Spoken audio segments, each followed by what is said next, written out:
Assalamualaikum, my grade 7 learners. I hope you all are fine, staying safe back at home. प्यारे बच्चों, आज हम chapter 4 शुरू करने जा रहे हैं मैथ्स में, जो कि है सिंपल इक्वेशंस। सिंपल इक्वेशंस में एक्सरसाइज शुरू करने से पहले मैं आपको इंट्रोडक्शन दूंगी चैप्टर का। इंट्रोडक्शन अब मैं किस लिए दे रही हूँ आपको, ताकि इसमें कुछ चीज़ें ऐसी हैं इस चैप्टर में, टर्म्स कुछ ऐसी हैं जो एक्सरसाइज शुरू करने से पहले आपको पता होनी चाहिए। तो इसीलिए हम इसकी पहले इंट्रोडक्शन लेंगे और फिर हम अपनी एक्सरसाइज शुरू करेंगे।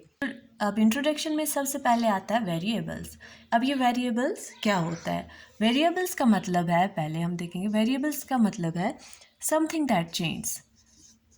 क्या है? समथिंग दैट चेंज, यानी कि कोई भी ऐसी चीज़ जो चेंज होती रहे, या इसको हम ऐसे भी बोल सकते हैं, जो वैल्यू होती है वेरिएबल की, वैल्यू होती है किसकी? वैल्यू ऑफ वेरिएबल होती है, वो फिक्स नहीं होती है, वो चेंज होती रहती है। Variable is not fixed. Variable की जो वैल्यू होती है वो फिक्स नहीं होती है। और एक चीज़, जो भी वेरिएबल है, वेरिएबल को हम किससे डिनोट करते हैं? वेरिएबल जो होता है वो डिनोट होता है, is denoted by English letters या अल्फ़ाबेट्स हम बोल सकते हैं, जैसे कि एक्स, वाई, जेड, ए, बी, जो भी आप लिख सकते हैं, जितने भी हमारे 26 अल्फ़ाबेट्स हैं उनमें से आप कुछ भी लिख सकते हैं। तो उससे क्या डिनोट होता है? ये वेरिएबल। शाबाश। वेरिएबल के बाद आपका नंबर 2 आता है एक्सप्रेशन। EXPRESSION। अब ये एक्सप्रेशन क्या होता है? अब हमारे पास एक्सप्रेशन किससे बनती है? एक्सप्रेशन हमारी बनती है वेरिएबल से। कैसे? जैसे कि मैं आपको एग्जांपल दूंगी। मेरे पास यहाँ है 6x + 4। तो इसमें हमारे पास क्या है? एक वेरिएबल है और ये दो नंबर्स हैं, ठीक है। तो ये क्या हमारी एक्सप्रेशन, क्या है ये हमारी एक्सप्रेशन। और एक्सप्रेशन में हमेशा बीच में कोई भी साइन आता है, ये प्लस भी हो सकता है, माइनस भी हो सकता है, डिवीजन भी हो सकता है, इनटू भी हो सकता है, कुछ भी हो सकता है। तो ये होता है एक्सप्रेशन। अब एक्सप्रेशन के बाद आपको पास एक तीसरी चीज़ और आती है जिसको बोलते हैं इक्वेशन। क्या आती है? इक्वेशन। अब ये इक्वेशन क्या होता है? शाबाश। इक्वेशन, जैसे मैं यहाँ एक नंबर लिखूँगी, एक इक्वेशन लिखूँगी, 6x + 4 = 12।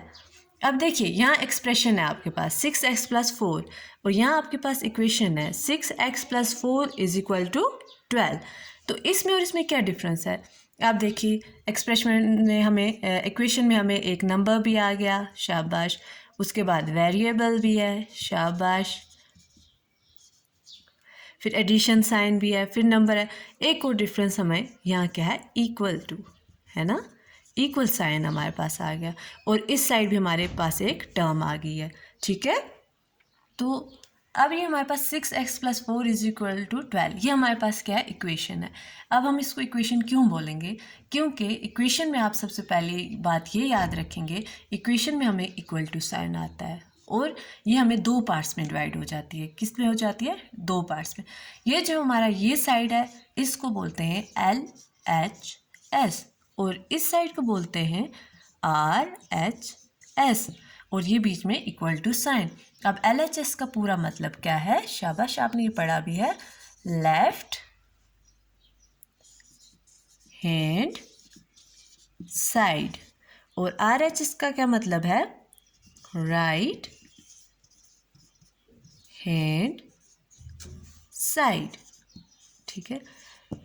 और इसके बाद आपको एक और चीज़ इक्वेशन में ये याद रखनी है, अगर हम इक्वेशन की साइड्स चेंज करें, इंटरचेंज करें, राइट हैंड साइड को इस साइड लें, लेफ्ट हैंड साइड के साइड, और लेफ्ट हैंड साइड को दूसरी साइड ले जाएं, तो फिर भी उसकी वैल्यू चेंज नहीं होती है। जैसे कि मैं इसको ऐसे भी लिख सकती हूँ, इंटरचेंज भी हो सकते हैं। ये 12 = 6x + 4, यानी कि इसकी वैल्यू ये इसमें चेंज नहीं होगी, ठीक है। अगर आप इंटरचेंज करेंगे तो इक्वेशन में इंटरचेंज भी हो सकती है वैल्यूज़, मगर वैल्यूज़ चेंज नहीं होंगी।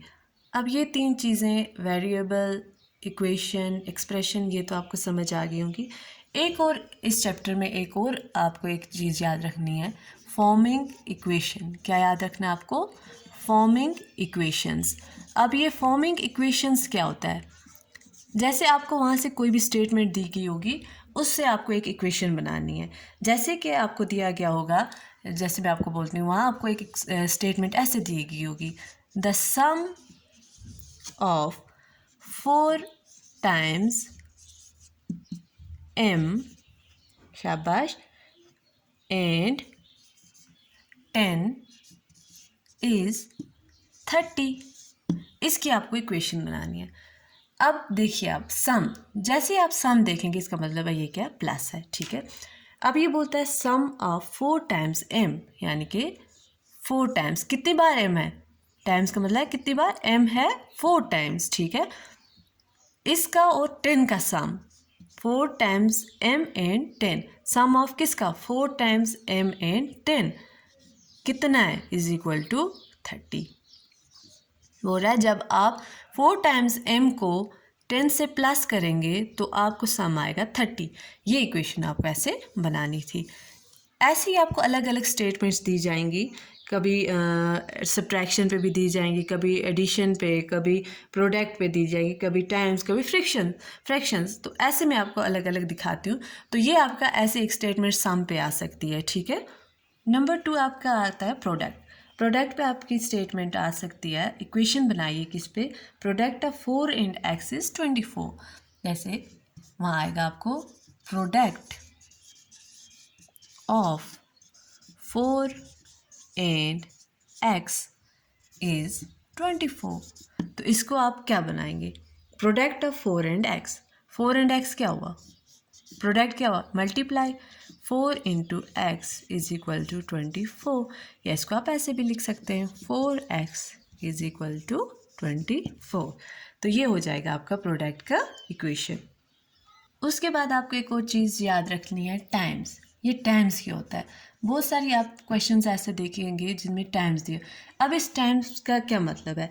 जैसे वहाँ अगर दिया होगा 3 टाइम्स ऑफ y, इसका मतलब क्या है? इंटू, शाबाश, मल्टीप्लाई, यानी कि 3y, या 3 इंटू वाई। ऐसे आपको दिया होगा 5 टाइम्स, कुछ भी हो सकता है, ऑफ z, इसका मतलब है ये क्या होगा? 5z, यानी कि मल्टीप्लाई। इसके बाद आता है फ्रैक्शंस। क्या आता है? फ्रैक्शंस में भी आपको कभी स्टेटमेंट आ सकती हैं, ठीक है। डिवीजन में, फ्रैक्शन मीन्स डिवीजन में आपको आ सकती है। जैसे आपको कोई बोलेगा ज़रा लिखिए 1/4 ऑफ y, तो आप इसको कैसे लिखेंगे? 1/4 मतलब 1/4 ऑफ y, ऐसे भी लिख सकते हैं। या बोलेगा आपको कोई हाफ ऑफ y, तो हाफ ऑफ y क्या होगा? 1, हाफ आपको पता है 1/2 किसका? y का। या इसको आप ऐसे भी लिख सकते हैं, y/2।